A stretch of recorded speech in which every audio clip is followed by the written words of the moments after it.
घर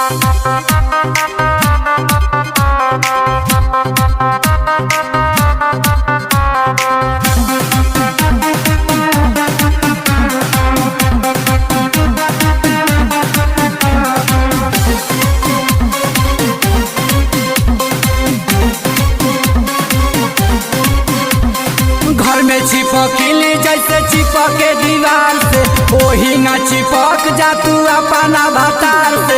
ढेर दिन पर नैहर से आइलू आकार से, रात भर मजा जले बेद प्यार से। आज भर ढील दा ढोड़े जोन छील दा, थकल बा मिजाज जोनी हो वाला फील दा।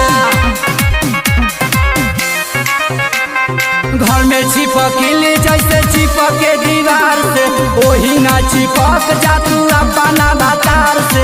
ढेर दिन पर नैहर से आइलू आकार से, रात भर मजा जले बेद प्यार से। आज भर ढील दा जोड़े जोने छील दा, थकल बा मिजाज जोनी हो वाला फील दा। पूरे पूरे देह मोरा टूटा तावे हो, मान जब लम दम घुटा तावे हो।